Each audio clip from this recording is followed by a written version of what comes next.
არამატერიალური აქტივების ამორტიზაცია. მოდი ახლა ჩამოვყალიბდეთ ამაშიც. ჩვენ ვიცით, რომ გრძელვადიან მატერიალურ და არამატერიალურ აქტივებს საწარმო იყენებს არა ერთი საანგარიშგებო პერიოდი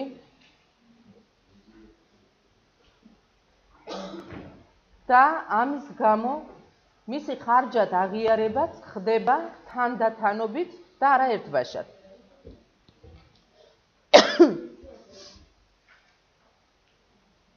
ჩვენ ძირითად საშუალებებში განვიხილეთ ეს საკითხი და იქ ვარქმევდით ამას ძირითადი საშუალებების ცვეთას და აღნიშნეთ ის, რომ ცვეთა არის პროცესი.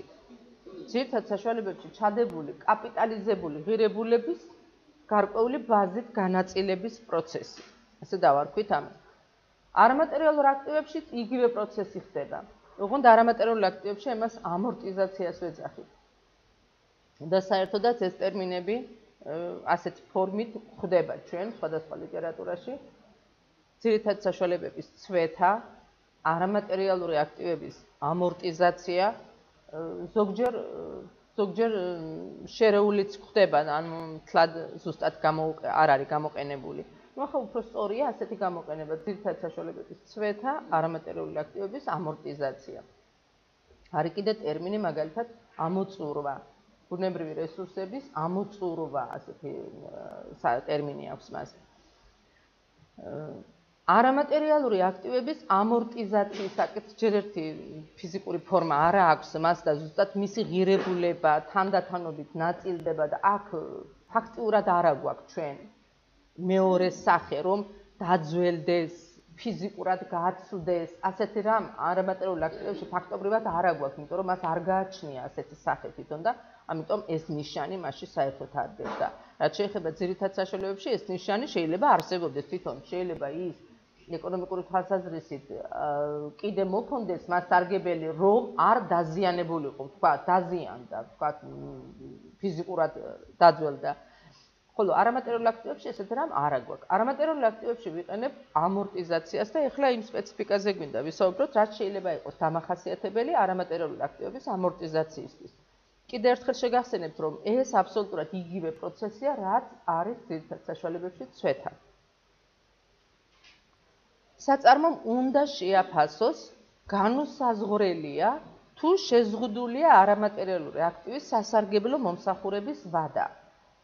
შეიძლება არამატერიალურ აქტივს სასარგებლო მომსახურების ვადა არ ქონდეს განსაზღვრული. აი მოდი ამ ორ ტერმინს შორის შეიძლება არსებობდეს ამ ტერმინის გამოთქვის ფორმა შორის შეიძლება არსებობდეს განსხვავება. განუსაზღვრელია თუ არ არის განსაზღვრული.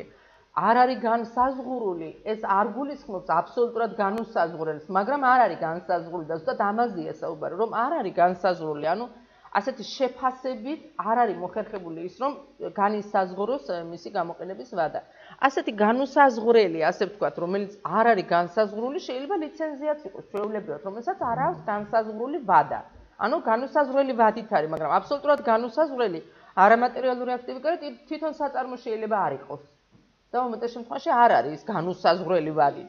ამიტომ მეტნაკლებად საწარმოსაც გააჩნია თვითონ გარკვეული განსაზღვრული ვადა არსებობის საქმიანობასაც გააჩნია ეს ვადა, თუმცა ამ ეტაპზე არ არის შეფასებული ეს ვადა, არ არის შეფასებული ეს შესაძლებლობები, ანუ არ არის განსაზღვრული. ამაზეა საუბარი.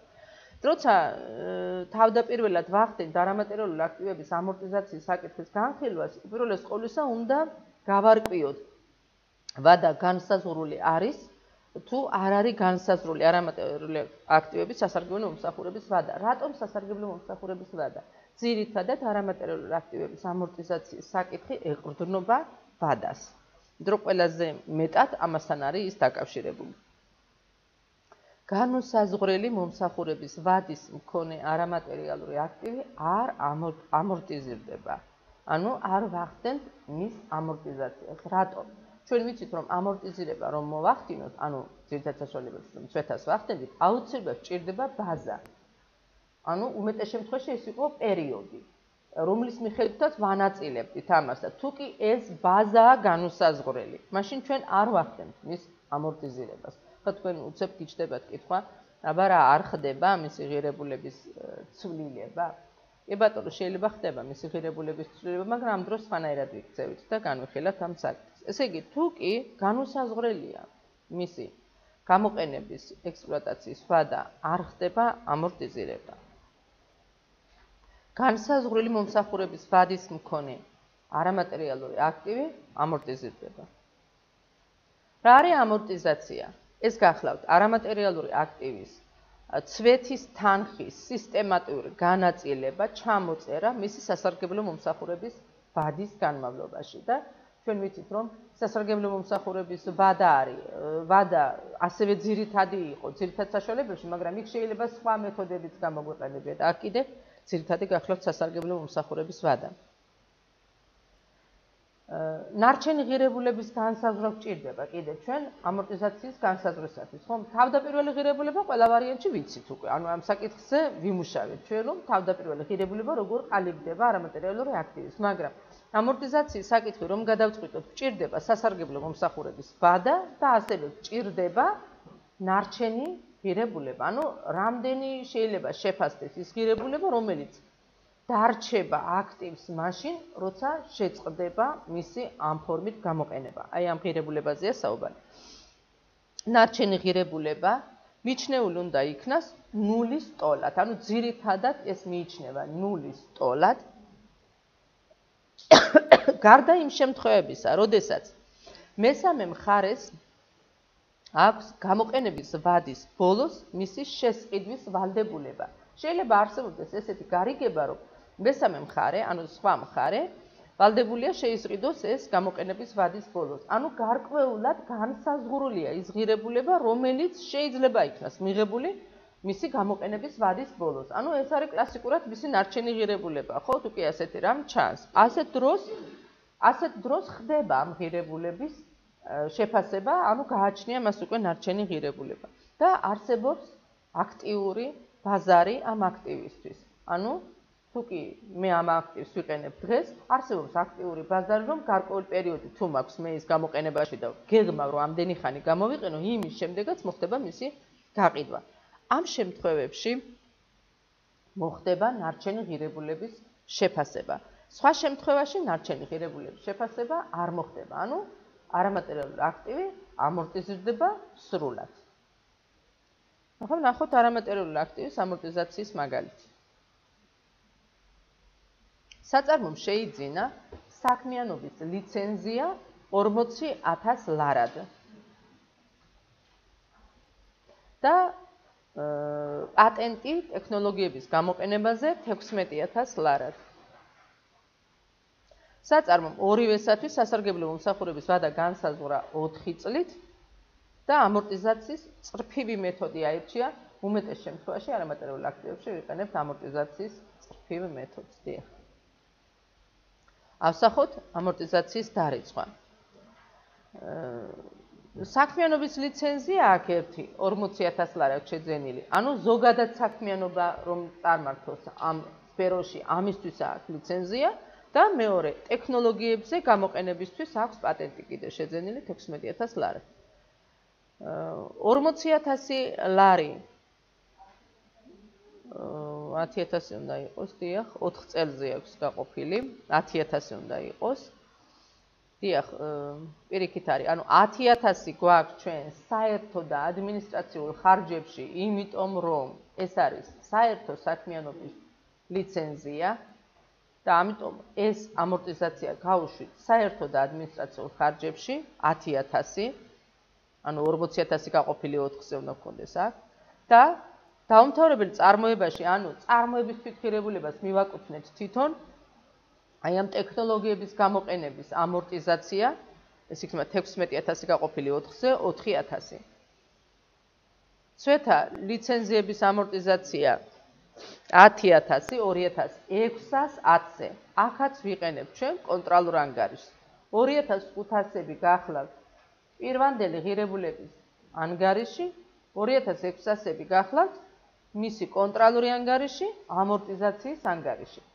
ესე იგი, ლიცენზიების ამორტიზაციას ვატარებთ 2,610-ზე კრედიტში, რა თქმა უნდა, და პატენტის ამორტიზაციას ვატარებთ 2,630-ზე 4,000 ლარს. ესე იგი, საერთოდ საქმიანობის ლიცენზია რომ მივიღეთ, ამ ამორტიზაციის დანახარჯს ავსახავთ საერთოდ ადმინისტრაციულ ხარჯში, რადგანაც აქ ჩანს, რომ ტექნოლოგიების გამოყენების, კონკრეტულად ტექნოლოგიების გამოყენებისთვის აიღო პატენტი და ამის ცვეთას, ამის ამორტიზაციას ავსახავთ დაუმთავრებელ წარმოებაში.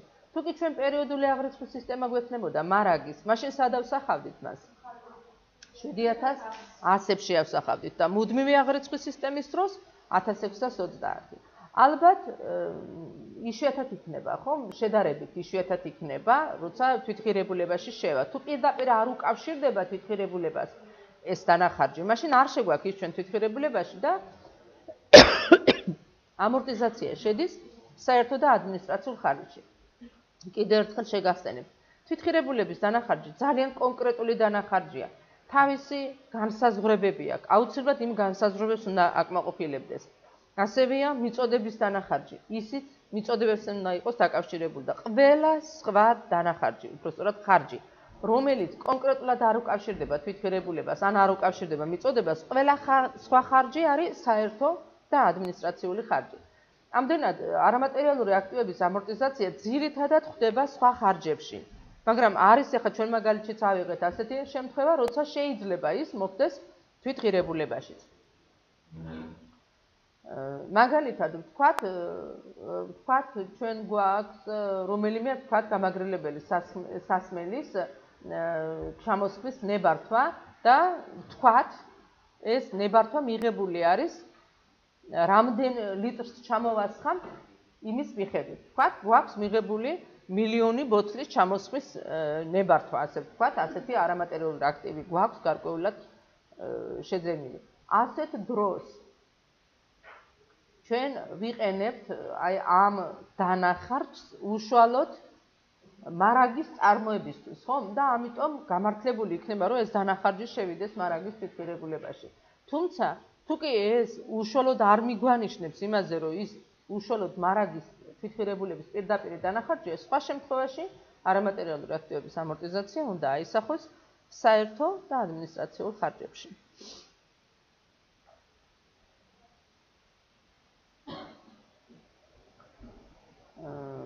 არამატერიალური აქტივების აღიარების შემდგომი შეფასება.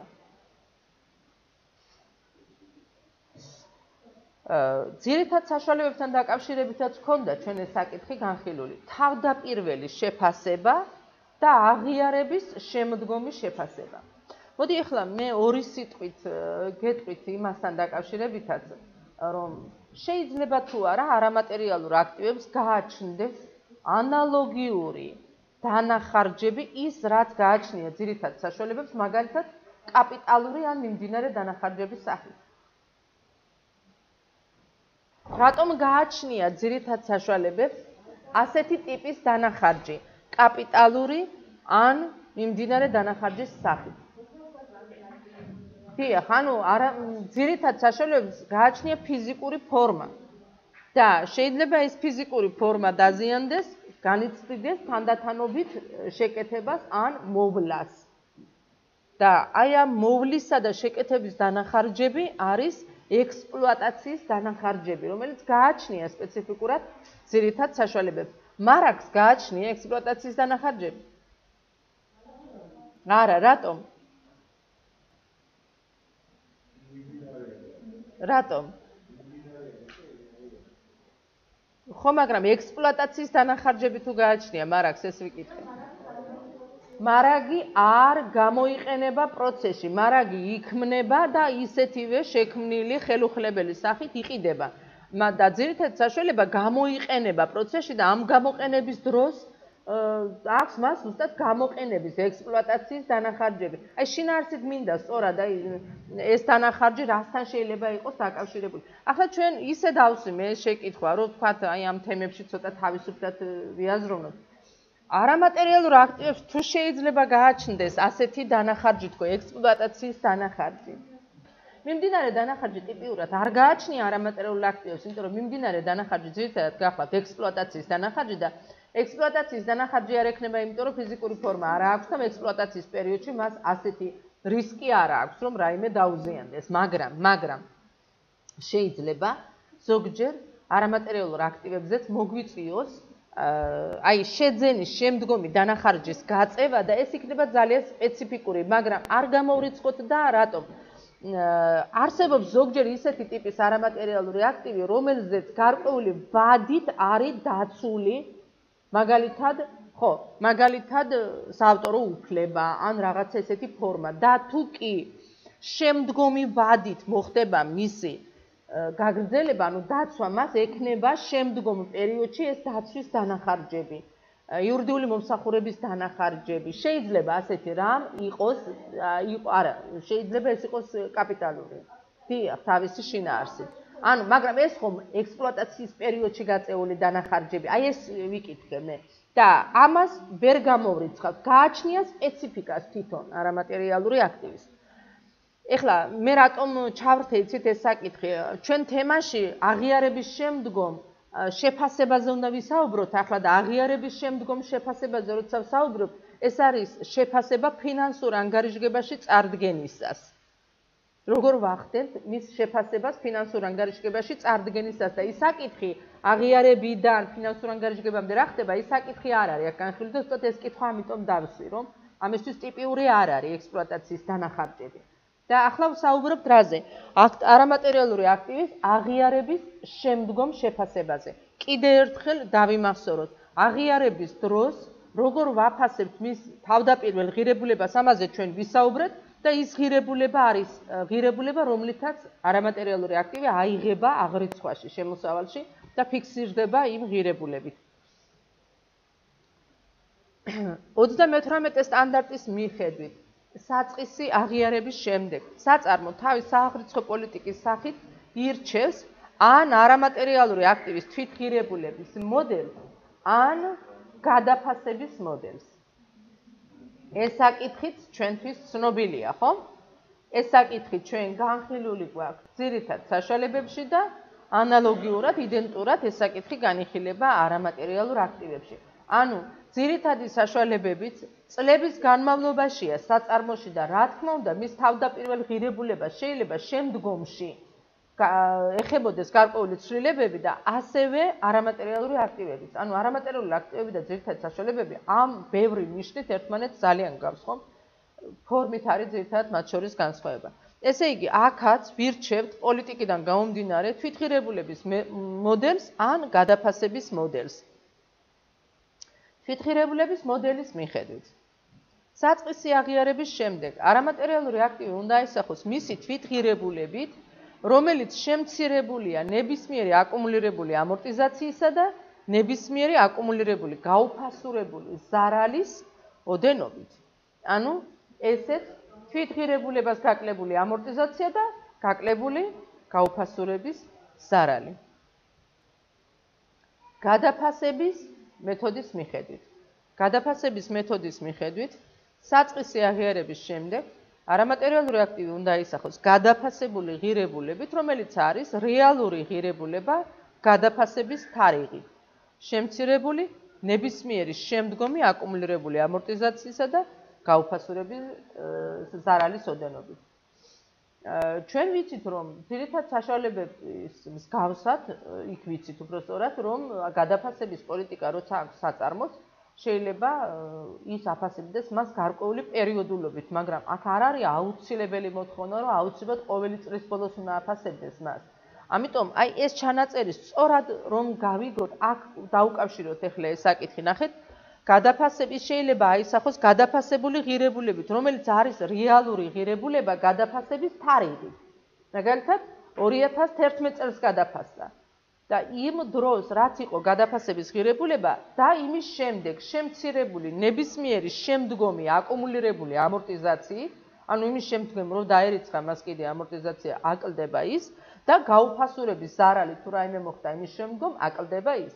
მაგრამ მე შეიძლება ასე შევიტანო 2012 წლის ბალანსში და არ მოვახდინო 2012 წელს კიდე მისი გადაფასება. თორე თუ გადაფასებას მოვახდენ, თავისთავად იქნება იქ უკვე გათვალისწინებული მისი აკუმულირებული ზარალიც, ხომ? ანუ გადაფასებული ღირებულება უკვე მეუბნება, რომ აი ამ ღირებულებით უნდა იყოს ის ასახული, ეს მეტია თუ ნაკლებია იმ წინა ღირებულებაზე, რომელიც ჰქონდა მას. ამას მნიშვნელობა არ აქვს. მაგრამ აი ეს მიდგომა, რომ ერთი გადაფასების შემდეგ მეორე გადაფასებამდე ის შეიტანება ბალანსში გამოკლებული ამორტიზაციით და გამოკლებული აკუმულირებული ზარალით. აქაც ჩვენ ვიყენებთ ორ მეთოდს. ინდექსაციის მეთოდს და ელიმინირების წვეთის ელიმინირების მეთოდს. განვიხილოთ ახლა ერთი მაგალითი.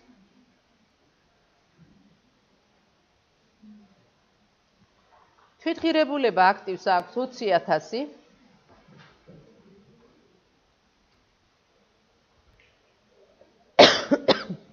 ამორტიზაცია აქვს 6.000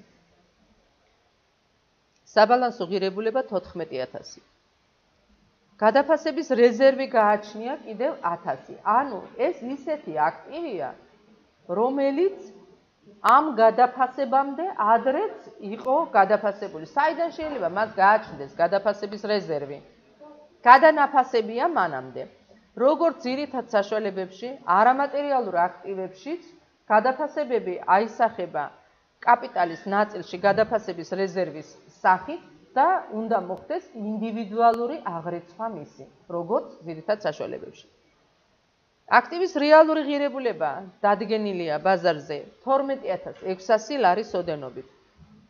ინდექსაციის მეთოდს ვიყენებთ და გადაფასების კოეფიციენტი გამოვთვალოთ.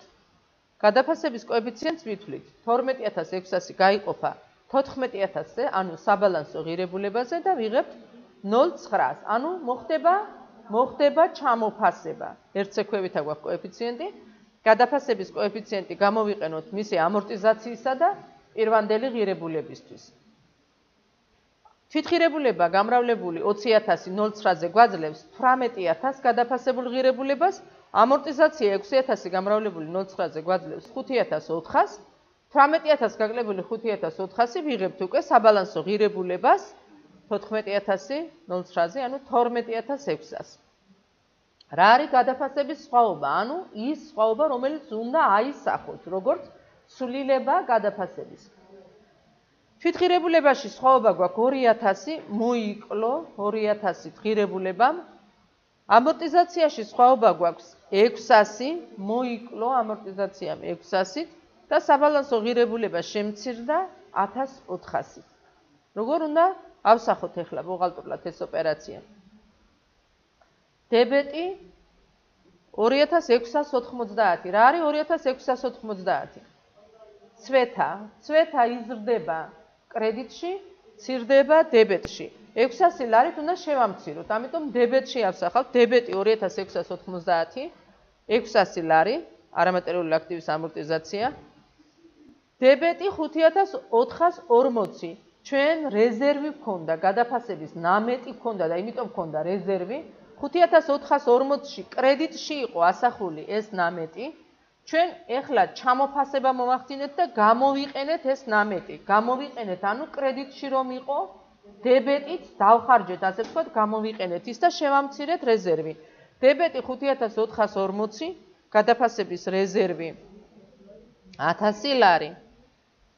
კრედიტი 2590. რა ვქენით? დავაკელით პირვანდელ ღირებულებას, ანუ შევამცირეთ პირვანდელი ღირებულება 2000 ლარით. და სხვაობა 400 ლარი დაგვრჩა და რადგანაც ჩვენ რეზერვი მეტი არ ქონდა და არ გვეყო ამ ჩამოფასების დროს, სხვაობა 400 ლარი ავსახეთ დებეტი 8220 ანგარიშზე არასაოპერაციო ზარალის სახით. ესე იგი, ჩამოფასება მოხდა, ჩამოფასების დროს დაიწია პირვანდელმა ღირებულებამ, შემცირდა მისი წვეთა. აი ამ დროს გამოვიყენეთ წინ მანამდე აფასებიდან წარმოშობილი რეზერვი, ოღონდ სრულად არ იყო საკმარისი რეზერვი და ჩამოფასების დანარჩენი თანხა 400 ლარი აისახა ზარალის სახით. ჩვენ ვიცით, რომ თუ კი რეზერვი არ არის საკმარისი ან საერთოდ არ არის, მაშინ სხვაობა უნდა ავსახოთ ზარალის სახით, ოღონდ შემდგომი აფასება თუ მოხდება, უპირველეს ყოვლისა ეს ზარალი უნდა გადავფაროთ არასაოპერაციო შემოსავლით და დანარჩენი წავიღოთ რეზერვში. კაპიტალში უნდა დავისვათ დანარჩენი. ამ შემთხვევაშიც ასე მოხდა ეს ოპერაცია. მოდი ახლა შევამოწმოთ ოპერაცია დებეტებით და კრედიტებით. დებეტში გვაქვს 600 და 1000, ანუ 1600 და 400, ანუ 2000 და კრედიტშიც გვაქვს 2000. ანუ ჩვენ ჩამოფასებაში გამოვიყენეთ ინდექსაციის მეთოდი. ინდექსაციის მეთოდი გულისხმობს თავდაპირველი ღირებულების შენარჩუნება ცალკე, წვეთის შენარჩუნება ცალკე და ორივეს ცვლილება ხდება და შესაბამისად ამისა ხდება საბალანსო ღირებულების ცვლილება. წვეთის ელიმინირების მეთოდი გამოვიყენოთ.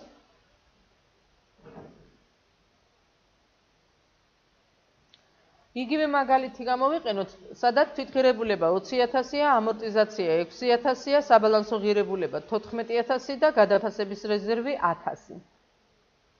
რეალური ღირებულება ისევ 12600-ია, ოღონდ ვიყენებ წვეთის ელიმინირების მეთოდს. რაშია ახლა ეს მეთოდი? ესე იგი 1400 გვაქვს გადაფასების სხვაობა. არა, თქვენ შეგიძლიათ გახსნათ. ჩვეულებრივად გახსნით, დიახ, ისევე როგორც სხვა ანგარიშებს ხსნით ჩვენ საჭიროების მიხედვით, თქვენ თავისუფლად გახსნით, დიახ. და ჩვენ არაერთხელ გავხსენით, ხო, ანუ გამოვიყენეთ აქ. კი ბატონო, 31-32 შეგიძლია დაარქვათ თქვენ ამას, გინდათ 40 დაარქვით. უბრალოდ თქვენ ანგარიშთა გეგმაში გექნებათ ასე. ამიტომ ეს პირობითია. შეიძლება ჩვენ ახლა აქ 40 დავარქვით და თქვენ 31 დაარქვათ, ოღონდ აუცილებლად სადაც ანგარიშთა გეგმაში გექნებათ მითითებული თქვენ ანგარიშთა გეგმაში მოტანილი ანგარიშისგან სხვა ანგარიში, განსხვავებული ანგარიში, აუცილებლად თქვენ სახელი უნდა დაარქვათ და თქვენი ანგარიშთა გეგმა ამას უნდა კარნახობდეს, დიახ. ესე იგი, მაგალითში ჩვენ გვაქვს 14000 საბალანსო ღირებულება, 12600 რეალური ღირებულება და გადაფასების სხვაობა გვაქვს 1400. ავსახოთ ბუღალტრულად. დებეტი 2690, არამატერიალური აქტივების ამორტიზაცია გვაქვს 6000. პრინციპში აქ ჩვენ უნდა მოგვეხდინა, ნახოთ აბა. აქ პირდაპირ გადაფასებაა მოტანილი. –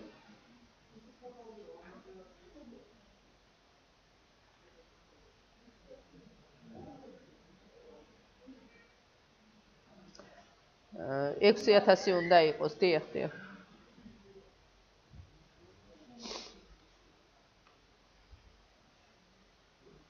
ჩვენ აქ უნდა გვქონდეს 6000, ხო?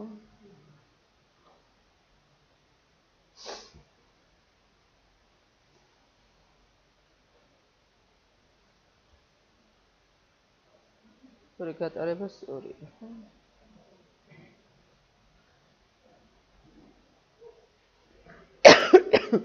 ესე იგი, ავსახოთ ბუღალტრულად გადაფასება.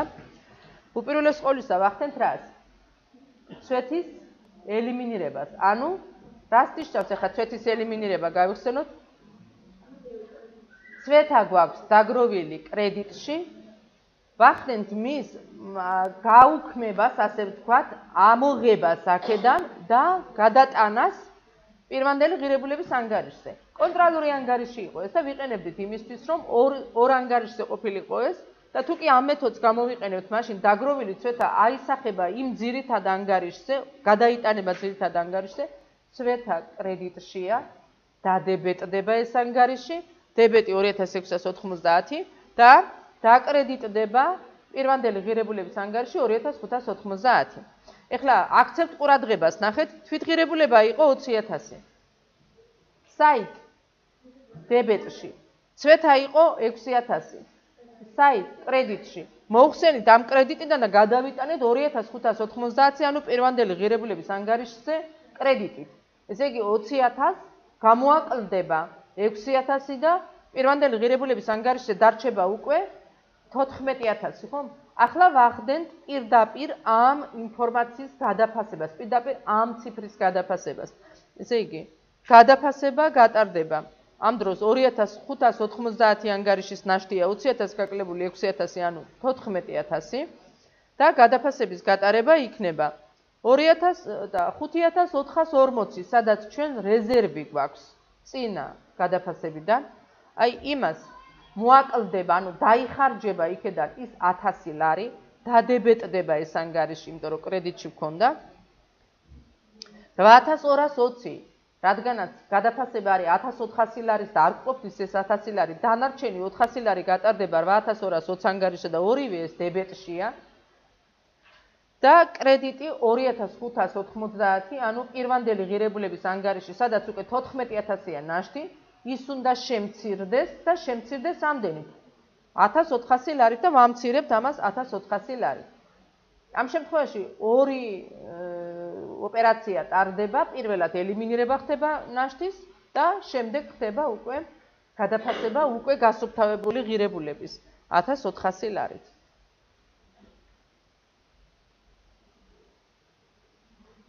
მოდი ამასთან დაკავშირებით გავიხსენოთ ცვეთასთან დაკავშირებით ორი მიდგომა გქონდა ჩვენ, ახლა რაზეც ვისაუბრეთ. ერთი მიდგომა იყო, რომ ვარიცხავთ ამორტიზაციას და თვითღირებულებას გაკლებული ამორტიზაცია და გაკლებული გაუფასურების ზარალი. ამას ავსახავთ ბალანსში. და მეორე მიდგომა იყო, არ ვარიცხავთ ამორტიზაციას. თუ კი ჩვენ არ ვარიცხავთ ამორტიზაციას არამატერიალურ აქტის, მაშინ ყველა ვარიანტში ის უნდა აისახოს ბალანსში გაუფასურების ზარალის გამოკლებით.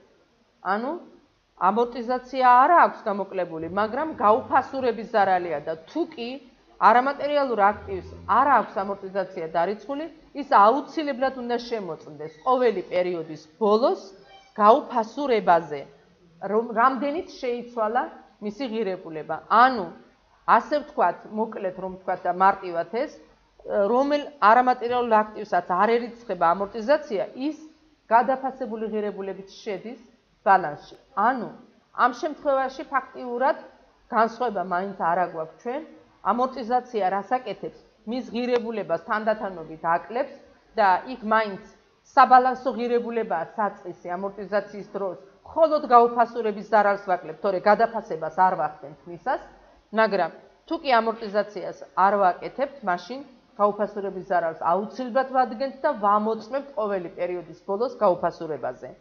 და თავისთავად ამორტიზაცია არ ერიცხება, მაგრამ რაც მოაკლდა მას ღირებულება, იმ ღირებულება მოკლებული გაუფასურების ზარალით ის შედის აუცილებლად შემცირებული ღირებულებით უკვე ბალანსში. ესე იგი, რატომ არ ვარიცხავდით ამორტიზაციას? იმიტომ რომ არ ქონდა გამოყენების ვადა განსაზღვრული. მაგრამ გამოყენების ვადა თუ არ აქვს მას განსაზღვრული, მიუხედავად ამისა შეიძლება იკლებდეს, იცვლებოდეს მისი ღირებულება ბაზარზე და თუ კი იკლებს, იცვლება მისი ღირებულება, მაშინ, რა თქმა უნდა, გაუფასურების ზარალში აისახება ეს და აქტივი მაინც სწორაობა. ესე იგი, მსგავსად ძირითადი საშუალებებისა არამატერიალურ აქტივებში ჩადებული ღირებულებაც კაპიტალიზებული ღირებულება არის, ანუ კაპიტალიზებული ღირებულება ნიშნავს იმას, რომ აქ ამ შემთხვევაში გავაჩერეთ დროში ჩვენ ეს ღირებულება იმ იმედით, რომ ეს აქტივია და მომავალში მომიტანს სარგებელს და ეს სარგებლის მოტანის შესაბამისად თუ კი მისი ღირებულება იკლებს, ჩვენ მას ამორტიზაციით გამოვხატავთ და თუ კი არ იკლებს, არ გამოვხატავთ მაშინ ამორტიზაციით, რადგანაც განსაზღვრული არ არის ზუსტად ეს ვადა და ვამოწმებთ მხოლოდ გაუფასურების ზარალზე და აუცილებლად ვამოწმებთ მას გაუფასურების ზარალზე. ფინანსურ ანგარიშგებაში ასახვის კუთხით ჰქონდა ორი მიდგომა. ერთი მიდგომა იყო თვითღირებულებას გამოკლებული ამორტიზაცია და გამოკლებული გაუფასურების ზარალი და მეორე მიდგომა იყო გადაფასების მეთოდი. გადაფასების მეთოდი არ გულისხმობს მხოლოდ გაუფასურებას. რა თქმა უნდა, გაუფასურებაც მოხდება შიგ ამ შემთხვევაში, იმიტომ რომ ჩამოფასდება ამ შემთხვევაში, მაგრამ გადაფასების მეთოდი მოიაზრებს ყველანაირ ცვლილებას მისი ღირებულებისა, როგორც აფასების, ისე ჩამოფასების თვალსაზრისით. ყველა ვარიანტში გადაფასების ნაზრდი უნდა აისახოს კაპიტალის ნაწილში და იმის გამოყენება უნდა მოხდეს შემდგომი ჩამოფასების დროს. გარდა იმ შემთხვევისა, როცა არ აგვაქვს ასეთი ნაზრდი, ან არ ყოფნის. ამ შემთხვევაში აისახება ის არასაოპერაციო ზარალით და შემდგომში მოხდება მისი შებრუნება არასაოპერაციო მოგების სახით. ეს რაც შეეხებოდა ფინანსურ ანგარიშგებაში არამატერიალური აქტივის ასახვის საკითხს. ანუ არამატერიალური აქტივის საწყისი ღირებულების შემდგომ შეფასება. ეხლა ამ ტერმინებსაც მიეჩვიეთ ძალიან კარგია თუ თქვენ აბსოლუტურად ბოლომდე სწორად აღიქვამთ ტერმინებს, დაიმახსოვრეთ, მე კიდე წაიკითხავთ ამას, რატომ? თქვენ უკვე იმ ენას ითვისებთ, რომელი ენითაც გელაპარაკებათ სტანდარტი და ადვილად წაკითხვადი ხდება თქვენთვის, არც ისე ადვილი დოკუმენტები უკვე მერე. ძალიან მნიშვნელოვანია ეს. ამის გარდა კიდე ბევრჯერ განიშნებთ იმაზეც, რომ არსი მაგალითში იქნება ეს, წინადადებაში იქნება, განმარტებაში იქნება, ბოლომდე სიტყვების მნიშვნელობით გაიგეთ და რატომ? როცა ამ თვისებას იმუშავებთ, თქვენ როგორც სპეციალისტი, კიდე რისგან ხართ დაზღვეული? სად არის ჩვენ ტიპიური შეცდომები? ჩვენ ტიპიური შეცდომები არის პროცესის ამსახველი დოკუმენტების არასწორად წარმოებაში ან არასწორად ამოკითხვაში, გაგებაში. აი აქ არის ჩვენი პრობლემები კიდე პრაქტიკაში. რატომ უშვებს ბუღალტერის შეცდომას? ბუღალტერის შეცდომას უშვებს იმ დროს, თუ არ იცის მან როგორ ასახოს სწორად, არ არის დარწმუნებული როგორ ასახოს სწორად ოპერაცია, ან უმეტეს შემთხვევაში უშვებს მაშინ, როცა სწორად ვერ კითხულობს დოკუმენტს, ვერ კითხულობს ინფორმაციას სწორად. თუ ბუღალტერი სწორად კითხულობს დოკუმენტს და ინფორმაციას და იცის თვითონ რა მოთხოვნები აქვს ამ დოკუმენტს და ინფორმაციას, ბუღალტერია ის პირველი რევიზორი, რომელიც აკონტროლებს ამ ინფორმაციას და ითხოვს, რომ მოწესრიგდეს დოკუმენტი, მოწესრიგდეს ინფორმაცია. და ერთგვარი შიგა კონტროლია ბუღალტერი ამ პროცესის. და კარგი ბუღალტრები ამას ახერხებენ. როგორ ახერხებენ? კარგი ბუღალტრები თვითონ ითხოვენ, რომ დოკუმენტი იყოს წესრიგში, ინფორმაცია იყოს წესრიგში და უკან მენეჯმენტს აიძულებენ, რომ მოწესრიგდეს ეს ინფორმაცია. საბოლოოდ იცავენ სუბიექტს საწარმოს იმისგან, რომ აი ამის გამო არ მოხდეს ის, რომ არასწორი ინფორმაცია იყოს ასახული. და ერთგვარად თქვენზე მოდის ეს პასუხისმგებლობა, აუცილებლად და როცა ჩვენ კარგი წამკითხველები ვართ, ბოლომდე ვაკონტროლებთ ინფორმაციას და განჟას ვაკეთებთ მისას, ანალიზს ვაკეთებთ სწორად მისას, არ გამოგვეპარება ეს საკითხები. არაერთი შემთხვევაა, როცა ბუღალტერს მაგალითად ძალიან ბევრი ინფორმაცია ბუღალტერთან, რომელიც სახელშეკრულებო დოკუმენტაციის საფუძველზე უნდა იქნას ასახული. მაგალითად, დაწყებული შრომითი ურთიერთობიდან. ხელფასების აღრიცხვის საფუძველი ძირითადად საწყის საფუძველი არის ხელშეკრულებები, ხო? მის მიერ გამომუშავებული ნამუშევარი ინფორმაციის შედეგები.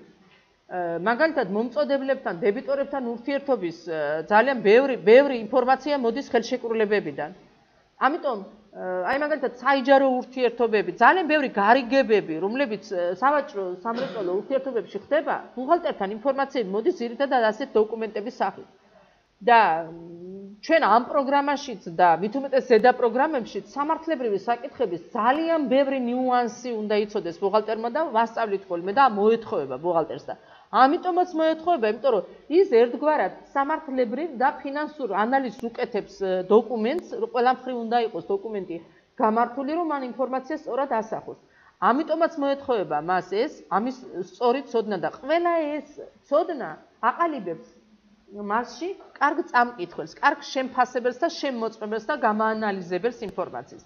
ესე იგი, მთავარი გახლავთ თქვენი თვისებების ჩამოყალიბება და არა მარტო ცოდნა. აი, როგორ გამოიყენო ეს ცოდნა, ეს არის მთავარი. ანუ პროგრამა არ გულისხმობს იმას, რომ მოგაწოდე ინფორმაცია და არ ვიმუშაოთ იმაზე, შენ როგორ მოახერხებ ამ ინფორმაციის გამოყენებას. აქ ყველაზე მთავარი ეს არის და მე თუ მკითხავთ, სწავლება ზუსტად ამაზე უნდა იყოს აგებული ზოგადადაც. თორე მეც დავждები ასე მაშინ სახში და რასაც მინდა როგორც მინდა წავიკითხავ, წიგნებს ავიღებ და წავიკითხავ. თუ იქ არ არის მეთოდოლოგია ჩადებული იმისა, როგორ უნდა ამაში არ გეხმარები, მაშინ დამოუკიდებლად შეიძლება შენ ეს გააკეთო. აუცილებლად აი ეს და ახლა რატო ვაკეთებთ აქცენტებს ასეთ ნიუანსებზე? როგორ გაიგე ეს რა იყო ნათქვამი? რატო მიხარია რომ ასეთი კითხვა დაისვა? იმიტომ რომ რაღაცა იმის იქეთ წადი, რომ ის საკითხი უფრო ღრმად გაგეგო და მოთხოვნა გაქვს ამისი, რომ ის საკითხი კიდევ უფრო ღრმად გაიგო. ეს არის ზუსტად ნიშანი იმისა, რომ შენ რომ ხელში აიღებ საბუთს, მარტო ზედაპირულად არ წაიკითხავ მას. იმასაც მოეძებ იმის შიგნით კიდე რა არის და გადაამოწმებ ამ ინფორმაციას და მაშინ მოხდება სწორი ანალიზი. ესე იგი, ჩვენ საუბრობდით არამატერიალური აქტივების ფინანსურ ანგარიშგებაში ასახვაზე და ფინანსურ ანგარიშგებაში ასახვის დროს მისი შემდგომი შეფასების საკითხზე. და ეხლა რას გახსენებდით ამ წუთში, აი ამ საუბრით. ჩვენ შეფასება გრძელვადიანი აქტივებისა ვახსენეთ თავდაპირველი შეფასების დროს და სტანდარტი ასე ამბობს, საწყისი და შემდგომი შეფასება. ახლა ეს კურსი უკვე კარგად უნდა ესმოდეს, რაც ნიშნავს საწყისი და შემდგომი შეფასება, რომელია საწყისი. თავდაპირველად შეძენის დროს როგორ ყალიბდება მისი ღირებულება, იმიტომ რომ აქაც შეფასება გვინდა, რომ გადავიხადე ფული მარტო ის კი არ არის მისი ღირებულება, ამასაც თავის წესები აქვს, როგორ უნდა მოხდეს მისი შეფასება და სხვადასხვა ნიუანსები იყო, ხო? აი რა არის მისი შემდგომი შეფასება? ფინანსურ ანგარიშგებაში წარმოდგენის დროს არის მისი შემდგომი შეფასება.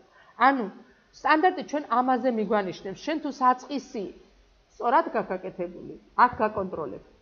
მერე გარეთ როცა გამოგაქვს ინფორმაცია და ძირითად საშუალებებზე, არამატერიალურ აქტივებზე, არაერთხელ გამომაქვს მე ინფორმაცია გარეთ, იმიტომ რომ წლების განმავლობაში ხდება ეს ჩემ ფინანსურ ანგარიშგებაში და სხვადასხვა დროს გამოდის გარეთ.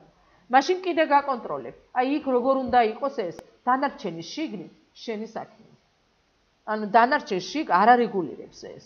იმიტომ რომ ის შიგა კონფიდენციალური ინფორმაცია და როცა მესამე მხარეს ეხება ეს საკითხი, როცა საჯაროდ აი იქ უკვე რეგულაცია მიდის ამ ფორმით. და შიგ ერთგვარ თავისუფლება ნამდვილად არსებობს აქ. თუმცა ჩვენ ვიცით რომ აღრიცხვა არის თანმიმდევრული ქრონომეტრალური ინფორმაციების აი ამ ფორმით დაგროვება და თუ კი ეს თანმიმდევრულად გამოუტოვებლად არ მოხდა და სწორად არ მოხდა, შედეგსაც ვერაფერს ვერ დავდებთ სწორად. ამიტომ ამაშიც გარკვეული სისტემა უნდა ჩამოვიყალიბოთ ჩვენ საწყისი და ფინანსურ ანგარიშგების შედგენის დროს გვაკარნახი, მაგრამ დანარჩენი თანმიმდევრულობაც სისტემაში უნდა გვედოს, თორე ისე ვერაფერს ვერ მივაღწევთ ჩვენ.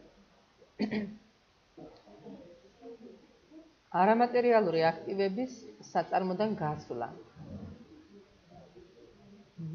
ძირითად საშუალებებთან დაკავშირებით ჩვენ დავიწყეთ ამაზე საუბარი, რომ აქ ერთი სირთულე ის გახლავთ, რომ ორ ანგარიშზეა ძირითადად აღრიცხული ძირითად საშუალებები და ამიტომ გასვლის დროს აუცილებლად მოგვიწევს მოვხსნათ, ანუ ჩამოვწეროთ ამ ორი ანგარიშიდან.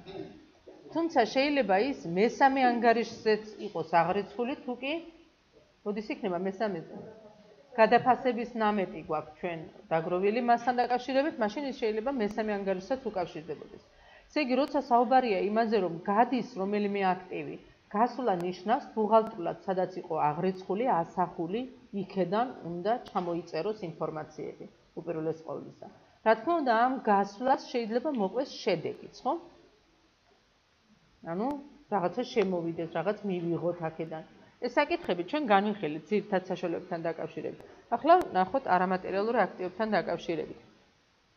38 სტანდარტის მიხედვით არამატერიალური აქტივი აღრიცხვიდან მოიხსნება მაშინ, როდესაც ის გადის საწარმოდან, ან როდესაც მისი გამოყენებიდან, ან გაყიდვიდან მოსალოდნელი არ არის ეკონომიკური სარგებლის მიღება. ანუ შეიძლება ის არ გადის და არც არაფერს სარგებელს მაძლევს, მაგრამ არც შიგ საწარმოში უკვე აღარ აქვს მას გამოყენებიდან არანაირი სარგებელი. აქტივის აღიარების შეწყვეტისას, უпростоრად აღიარებულია მანამ აქტივი, ვიდრე არ შეწყდება, ანუ ვიდრე არ მოიხსნება აღიარებიდან. აი ამ შეწყვეტისას წარმოქმნილი შემოსულობა ან ზარალი უნდა განისაზღვროს როგორც სხვაობა აქტივის წმინდა შემოსავლებსა და აქტივის საბალანსო ღირებულებას შორის. კიდევ ერთხელ ვიმეორებ. აი ეს შემოსულობა ან ზარალი, რომელიც უნდა აისახოს აქტივის გასვლიდან, ჩამოწერიდან, ეს იქნება სხვაობა აქტივის წმინდა შემოსავლებსა და აქტივის საბალანსო ღირებულებას შორის. საბალანსო ღირებულება ვიცით ჩვენ, თუ ერიცხება ამორტიზაცია გაკლებული ღირებულება იქნება ის და უნდა აღიარდეს მოგებისა და ზარალის ანგარიშგებაში, როდესაც აქტივის აღიარება წყდება, ანუ როდესაც ჩამოწერა ხდება მისი, აი ამ შემთხვევაში უნდა მოხდეს, იმ დროს უნდა ემთხვეოდეს მისი ასახვა. საწარმომ გაყიდა, ვთქვათ, არამატერიალური აქტივი 5000 ლარად. აქტივი აღირიცხებოდა შეძენის თვითღირებულებით 15000 ლარად, გამოყენების პროცესში ამორტიზაცია დარიცხული იყო 13000 ლარი. გავატაროთ ავსახოთ ოპერაცია. დებეტი 2690. კიდევ ერთხელ შეგახსენებთ 2690 ამ შემთხვევაში ცვეთაა მისი და ცვეთა კრედიტშია დაგროვილი და მისი ჩამოწერა მოხდება დებეტით, ანუ შემცირება მისი მოხდება დებეტით. ცვეთა იყო ამორტიზაცია იყო დარიცხული 13000 და აი ეს ამორტიზაცია 13000 შემცირდა, მოიხსნა აქედან. დებეტი 1010, ფული 5000 მივიღეთ, შემოვიდა ფული. კრედიტი ჩამოიწერა მისი პირვანდელი ღირებულება, რომელიც დებეტში იყო აღრიცხული 2590-ზე და კრედიტით ჩამოვწერეთ 15000 ლარი. და რჩება შედეგი, წმინდა შედეგი აი ამ ჩამოწერიდან. ნახეთ, გაყიდვის ღირებულება 5000 და აქტივის საბალანსო ღირებულება არის 15000-სა და 13000 შორის სხვაობა, ხო? 15000 იყო პირვანდელი, 13000 დაგროვილი ამორტიზაცია. საბალანსო ღირებულება რამდენი იყო? 2000. ანუ წმინდა სხვაობას ავსახავთ ჩვენ. საბალანსო ღირებულებას 2000-სა და გაყიდვის ღირებულებას 5000 შორის სხვაობა აისახება მოგება ზარალში, არამატერიალური აქტივის გაყიდვიდან მოგება 3000 ლარი. ამ შემთხვევაში შეიძლება ზარალის წარმოშობილიყო ჩვეულებრივად, შესაბამისად აისახებოდა ზარალიც. ანუ წმინდა შედეგს ავსახავთ, ისე როგორც ძირითად საშუალებაში. ასევე არამატერიული აქტივის ჩამოწერის დროს ავსახავთ მხოლოდ წმინდა შედეგს და დააკვირდით, როგორც იქ ავსახავდით ამას არასაოპერაციო შედეგში, აქაც ავსახავთ არასაოპერაციო შედეგში.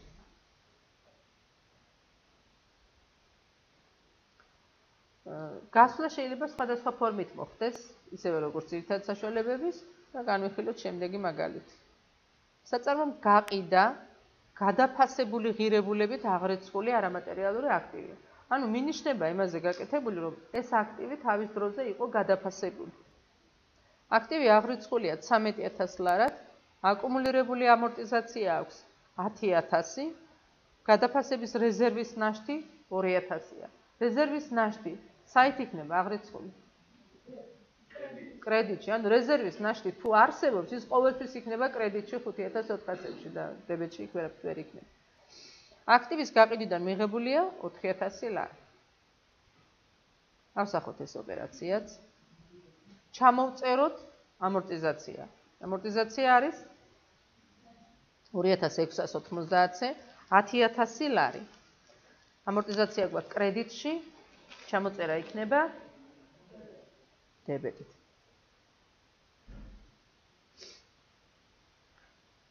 ფული მივიღეთ 4000 ლარის, უბრალოდ დებეტებს ვალაგებთ. ფული მივიღეთ 4000 ლარის, ჩამოვწეროთ აქტივის თავდაპირველი ღირებულება 13000 ლარი. თავდაპირველი ღირებულება დებეტში გვაქვს და ჩამოწერას კრედიტით ვახდენთ, დავაკვირდეთ, ამორტიზაცია აქვს 10000, თავდაპირველი ღირებულება აქვს 13000, მათ შორის სხვაობა, ანუ საბალანსო ღირებულება აქვს 3000. თუმცა ამ აქტივს ასევე ჰქონდა გადაფასების რეზერვი. საით? კრედიტში და მისი ჩამოწერა მოხდება დებეტში. აი ახლა ცალ-ცალკე გვაქვს ეს ოპერაციები ამ შემთხვევაში, ასეთ შეიძლება ოპერაცია გქონდეს და უბრალოდ ამ მაგალითში ასე მოგაწოდეთ. შეიძლება გქონდეს ერთად ეს ოპერაცია, შეიძლება გქონდეს ცალ-ცალკე. აი ამისგან შედეგი გვჩება ჩვენ, თუ კი რეზერვს არ გავითვალისწინებთ ამ შემთხვევაში 1000, ოღონდ რეზერვის ჩამოწერით, რეზერვი 5440 გვაქვს და ჩამოწერა მისი მოხდება დებეტით 2000 და არასაოპერაციო შედეგს კრედიტში მოგებას გვაძლევს ეს 2000. ესე იგი, თუ კი ამ ოპერაციებს ცალ-ცალკე ავსახავთ, მაშინ ორჯერ ვაფიქსირებთ შედეგს და ეს იქნება 1000 პლუს 2000, 3000 გვაქვს. თუ კი ერთად ავსახავთ, ერთი რთული გატარებით, მაშინ ასე იქნებოდა. დებეტი 2690 10000, დებეტი 1010 4000, დებეტი 5440 2000 და შემდეგ იქნებოდა კრედიტები. კრედიტი 2590 13000 და კრედიტი 8132 3000.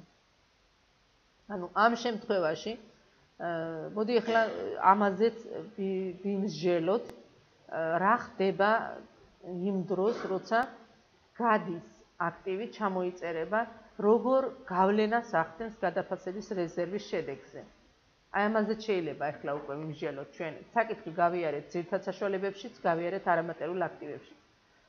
თავის დროზე, როცა მისი პირვანდელი ღირებულება, აი აქ გვაქვს ჩვენ პირვანდელი ღირებულება 13000. მისი ცვეთა, აკუმულირებული ცვეთა 10000. თუ კი ეს აქტივი გადანაფასები იყო, მაშინ გადაფასების ღირებულება შეეხებოდა როგორც პირვანდელ ღირებულებას, ცვეთას, ასევე რეზერვს, ხო? ანუ რეზერვი, რომელიც დაგროვილი გვაქვს ჩვენ 5440-ზე, 2000 ლარი. ეს რეზერვი კრედიტში აქ არის დაგროვილი, მაგრამ დებეტში სად იქნებოდა?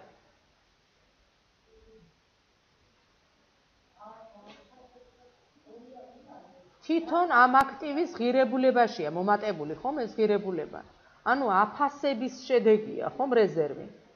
აფასება უპირველეს ყოვლისა თვითონ ამ აქტივის ღირებულების მატებაა და შედეგია მე რეზერვში ასახული. ანუ თვითონ ეს რეზერვი, რომელიც ამ აქტივს გააჩნია ინდივიდუალურად აღრიცხული, აი ეს რეზერვი მიუთითებს იმაზე, რომ რეზერვში რა ციფრით ზის, იმ ციფრით აფასებულია ეს ძირითადი საშუალება. და აფასებული ღირებულება სინამდვილეში რაიმე სარგებელს მე მაძლევს. აი მე როცა გადავაფასე ქონება რაიმე შემომივიდა ამ დროს. ანუ ის მე სარგებელს ამ შემთხვევაში აფასების მომენტში არ მაძლევს, პირდაპირ ვდებ კაპიტალში ნაზრს. აქტივს ვამატებ და პირდაპირ კაპიტალში იზრდება ეს ნაზრდი, იდება ეს ნაზრდი და არ მაძლევს ის მე შედეგს მოგებაზარალში ასახვის კუთხით. არა მაქვს აქ მე შედეგი დაფიქსირებული. საბოლოო ჯამში ჩამოწერის ან გაყიდვის დროს ფიქსირდება ეს შედეგი და მაშინ გარდაიქმნება ის შედეგად და ის რომ შედეგად გარდაიქმნეს, ამას ადასტურებს თვითონ გაყიდვის ფაქტი. და რეალურად არსებობს თუ არა ეს შედეგი, რეალურად გადამიხდიან თუ არა ამაში ფულს, მაშინ დაფიქსირდება. ეს შედეგი და ნახოთ ახლა ჩვენ ამ ოპერაციაში შეგვიძლია უკვე ამაზე ვიმსჯელოთ, როცა მე ამ ოპერაციამ დამიტოვა შედეგი რამდენი? ჯამურად რამდენი დამიტოვა? 3000 დამიტოვა ჯამურად შედეგი, თუმცა აი თავდაპირველი ღირებულებები, რომელიც 10 და 13, 13-ს გაკლებული 10 3000-ია მის საბალანსო ღირებულება, აი ამ საბალანსო ღირებულებაში უკვე ნამეტია ჩადებული შიგ თვითონ, იმიტომ რომ გადაფასებული იყო ის, თავის დროზე გადაფასებული იყო. აი ის ნამეტი, ის 2000 ამ დროს იქცა, ნახეთ, აი ეს იმიტომ გამოვყავით აქედან, ასეთ შეიძლება ეს გატარდეს და მეორე კიდე ამას ის დატვირთვა ქონდა, რომ ეს კომერციული შედეგი დაგვენახებია თქვენთვის, რომ თვითონ გადაფასების რეზერვი გაყიდვის მომენტში, ჩამოწერის მომენტში გარდაიქმნა უკვე შედეგად. მოგებად ამ შემთხვევაში.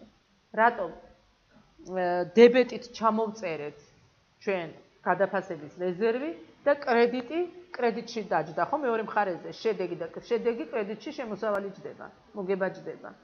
და ამ შემთხვევაში აქამდე ვიდრე არ მოხდება მისი გასვლა, მანამდე ის ზის კაპიტალის ნაწილში, როგორც არარეალიზებული შემოსავალი. ანუ ის შემოსავალი არ არის რეალიზებული. პირდაპირ კაპიტალის ნაზრდი წარმოშვა მან და როცა რეალიზება მოხდა მისი და ფაქტობრივად დადასტურდა ის, რომ ეს ნამდვილად მაძლევს მე ამ შედეგს, აი მაშინ აღიარდა ის როგორც შემოსავალი. საბოლოო ჯამში ეს მოექცა უკვე მოგებაზარალში. გაყიდვის დროს, ჩამოწერის დროს. ნაკლები თანხის მაშინ შეიძლება გადაეფარა ეს შედეგი. ეს შედეგი შეიძლება მაგალითად 1000 ლარად გავყიდე, ხო, 1000 ლარად გავყიდე. ამ შედეგსაც შეჭამდა და შეიძლება შედეგი დამჩენოდა მე ზარად. ანუ ის მიდასტურებს საბოლოო შედეგში ამას. მაგრამ მანამდე ჩვენ მას არ აღვიცხავთ, როგორც პირდაპირ არ ვატარებთ გადაფასების ნაზს, არ ვატარებთ შემოსავალში. ის აისახება კაპიტალის ნაწილში და ერთგვარად არარეალიზებულ ნამეტს წარმოქმნის ამ შემთხვევაში.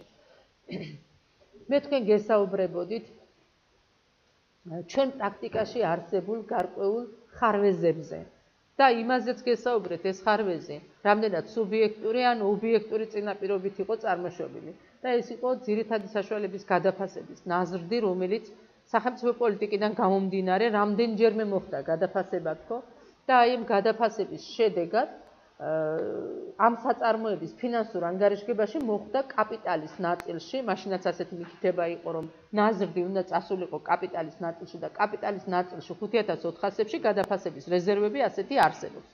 თუმცა აი ეს გადაფასების რეზერვი 3 დღე მჩიოთ კი არ რჩება აქ. ხომ შეხედეთ ეხლა თქვენ რომ ის ანალიზურად იმიტომ უნდა იყოს აღრიცხული რომ რაც მოუვა ამ ძირითად საშუალებას, აი მაგალითად, ძირითად საშუალება იქნებოდა ეს თუ არამატერიალური აქტივი.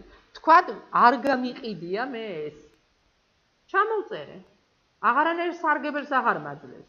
ჩამოვწერე. თუ ჩამოვწერე, რა უნდა ვქნა მაშინ? უნდა ჩამოვწერო თავდაპირველი ღირებულება კრედიტით, უნდა ჩამოვწერო ცვეთა დებეტით და უნდა ჩამოვწერო მასთან დაკავშირებული გადაფასების რეზერვით დებეტით. და შედეგი ყველა წამევა ზარალში, თუ კი რაიმე შედეგი ამან მოიტანა, წავა ის ზარალში. ესე იგი, საბოლოო ჯამში თუ ის გადანაფასები იყო კაპიტალში კიდევ ის გარკვეული პერიოდის განმავლობაში, მაგრამ საბოლოო ჯამში მას მაინც ის რეალური შედეგი მოაქვს ჩემთვის და მაშინ უნდა დაესვას წერტილი, იმიტომ რომ თუ ეს ქონება, ეს აქტივი ჩემთან არ არსებობს, არც ერთი მისი შედეგი აღარ უნდა დარჩეს ჩემს აღრიცხვაში, ხო? თუ კი ეს დიახ, აი ნახეთ, დააკვირდით ახლა ჩვენ თუ მარტო ამ ოპერაციას გავაკეთებდით, რაც აი აქ არის აღრიცხული და ამას არ ჩამოვწერდით, რა იქნებოდა მაშინ? ეს ვიდრე ზის 5400-ში მანამ ჩემთან აქტივებში თვითონ ეს აქტივიც ზის. ესე იგი, აქტივებს ის კაპიტალი აბალანსებს. მაგრამ თუ კი ეს აქტივი წლების განმავლობაში წავიდა, გავიდა ჩემგან, ჩამოიწერა თუ გაიყიდა თუ დაძველდა თუ ამორტიზირდა, საბოლოო ჯამში წლები გავიდა და ეს გავიდა ჩემგან, მაგრამ მე კაპიტალში არ მქონდა აღრიცხული ანალიზურად, რომელს ეხებოდა ის ნაზრდი, რომელ აქტივთან დაკავშირებული იყო ის ნაზრდი, მე იქ ხელს ვერაფერს ვერ ვკიდებდი და ეს აქტივი რომ ის დარჩა. სინამდვილეში რა ხდება? აქტივები აღარ პასუხობს იმ რეზერვს, იმ წონასწორობას აღარ იცავს უკვე აქტივების მხარეზე აღარ არის ის რამაც გამოიწვია და ფაქტიურად გამოდის კაპიტალში ციფრი, რომელსაც უკან არ აქვს შესაბამისი გამოხატულება. არა, აქტივებს კი იწერებოდა. უბრალოდ აი ეს გააზრებული ასე არ იყო. მე ახლა გიყვებით ამას თქვენ და პირდაპირ რომ გიყვებით, თქვენს აღიქვამთ ამას, რომ რა თქმა უნდა ასე უნდა იყოს, მაგრამ ამას ჩვენ უკნიდან ვყვებით. ახლა და პროცესი რომ მიდიოდა, ეს გადააფასე და დატერმინ. არ არის აღრიცხული და ამიტომ იყო რომ არც იყო ეს აღრიცხული ცალკე, არც არავის მიუცია, მაშინ მითითება რომ ეს უნდა ყოფილიყო ცალკე აღრიცხული, ან რა უნდა დამართოდა ამ რეზერვს, კაცშვილმა არ იცოდა იმ პერიოდში, მაგრამ ნამეტი ასეთი დაგროვდა. მე უბრალოდ პრაქტიკიდან გიყვებით თქვენ ამას, რომ ასეთი ნამეტები არსებობს დღესაც ბალანსებში და რა თქმა უნდა მეთანხმებით ალბათ იმაში, რომ არარეალური სურათი, არანაირი კაპიტალი იმ შემთხვევაში იქ არ არსებობს, როცა თვითონ ის აქტივი აღარ არსებობს იქ, მის ნაზრზე ლაპარაკი ზედმეტია. გარკვეული დიახ. რთული კი არა, შეუძლებელია ფაქტიურად. რაიმეს მიკუთვნება, თუმცა შეუძლებელი არ არის გასწორება ამის. რეალობაზე მორგება ამისი შეუძლებელი არ არის. როცა არ არის ფაქტიურად, წყარო ხო თავისთავად არ შეიძლება არსებობდეს. წყარო რას ნიშნავს? რაღაცის წყარო უნდა იყოს და კაპიტალი რა არის? კაპიტალი წყაროა და თუ კი ის აღარ არსებობს, ანუ აქტივების ჯამი, მაშინ ის წყაროც არარეალურია.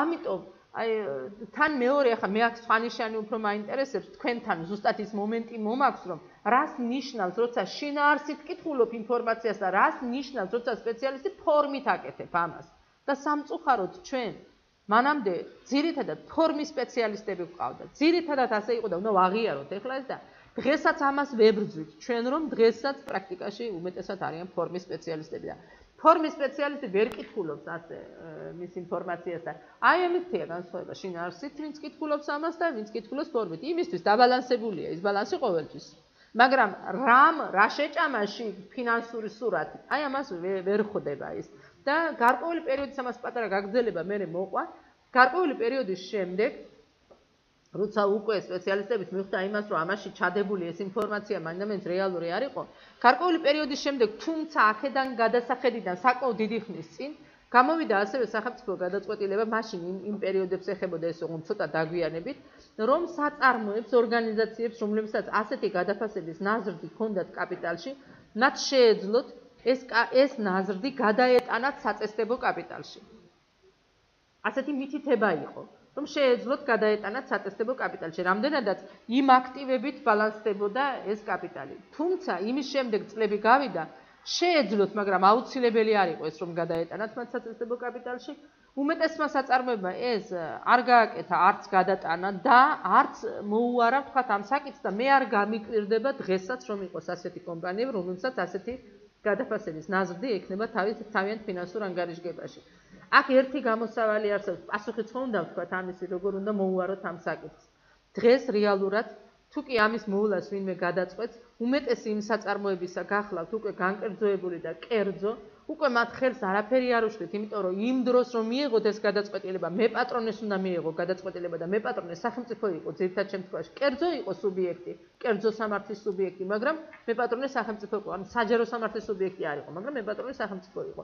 და მაშინ დირექტორი ვერ მიიღებდა უშუალოდ გადაწყვეტილებას ან ბუღალტერი, თუ კი სახელმწიფო არ მიიღებდა ამ დროს გადაწყვეტილებას ამაზე და სახელმწიფო მაშინ სხვა გადაწყვეტილება არ მიიღო, მაგრამ იქედან ძალიან ბევრი საწარმოები განკერძოებული, აბსოლუტურად კერძოა და დღეს არავინ არ უშლის მათ გადაწყვეტილებას, თავიანთი სააღრიცხვო პოლიტიკიდან გამომდინარე, მათ შეიძლება ზუსტად ამის გასწორების მიზნით რეალურად შეაფასონ თავიანთი აქტივები, შეიძლება დღესაც თუ კი ისინი ამ პოლიტიკას გამოიყენებენ და რეალურად შეაფასებენ თავიანთ აქტივებს, დღესაც აწონასწორებდეს რაიმე რეზერვი მას, თუ არა, ანუ შეფასების ღირებულებიდან გამომდინარე გადააფასონ შესაბამისად ის რეზერვიც, ანუ წონასწორობაში მოიყვანონ ეს და აღრიცხონ ინდივიდუალურად აი ეს რეზერვები. თუ კი ისინი შეხედავენ იმას და დარწმუნდებიან ამ შეფასების პოლიტიკით, რომ ეს რეზერვი არარეალურია, რა თქმა უნდა გასწორდეს ეს ინფორმაცია. ანუ კრედიტში არსებული რაღაცა სინამდვილეში კრედიტით აწონასწორებს, ხო, თუ კი ის არ არსებობს, ზარალია შენი ის. და მეტი არაფერი ამას ვერსად ვერ წაიღებ. მაგის შემდეგ შეძენდით საშუალებებსაც ისე არა, იქ არა გადაფასების პოლიტიკა არც არ გამოუყენებია. მე ჩვეულებრივად საბალანსო ღირებულებით აღრიცხავდნენ. გარდა ამისა, თქვენ შეიძლება პრაქტიკაში კიდე დახვდეთ ერთი სიმახინჯე, რომელიც არსებობდა ასეთი და შემხვედრია მე, რომელიც ასევე არ იყოს სწორი, როცა ამორტიზაცია ცვეთა ამოეწურებოდა აქტივს. შეიძლება შენ კითხვასაც უკავშირდებოდეს ეს პასუხი. როცა ამოეწურებოდა ცვეთა აქტივს, რატომღაც ერთი პერიოდი შემოვიდა ასეთი მახინჯი ჩვევა, არ ვიცი რა დავარქვა ამას. მე აი ესეც შინაარსის არასწორი ცოდნიდან გამომდინარე იყო, არსის თვითონ ამ საკითხის არსის არასწორი ცოდნიდან გამომდინარე. ცვეთა რომ ამოეწურა აქტივს, რადგან აქტივი ჯერ კიდევ არსებობდა და მუშაობდა, ამიტომ ზოგიერთმა სპეციალისტმა შეუსაბამოდ ჩათვალა ეს პროცესი და ადგა და გადააფასა ეს ქონება. ანუ გადაფასების პოლიტიკა კი არ გამოიყენა. გადაფასების პოლიტიკა სულ სხვა რაღაცაა. იქ რომელიმე ერთ ქონებას კი ვერ გადააფასე. პოლიტიკა უნდა არსებობდეს და ჯგუფი უნდა გადააფასოს და სისტემატურად უნდა მიდიოდეს. არა, რომელსაც ამოეწურა ქონებას ღირებულება, ადგა მივიდა და სამწუხაროდ ესეც უნდა ვთქვა, რომ მივიდა ვიღაც აუდიტორთან და იმანაც გადაუფასა ეს ქონება და არც იმან არ უთხრა და სწორად არ განუმარტა ეს, რომ რატომ ახდენდა ამის გადაფასებას. და ადგა მერე და ეს გადაფასებული ღირებულებით, ააფასებული ღირებულებით ხელახლა დაიწყო ცვეთა.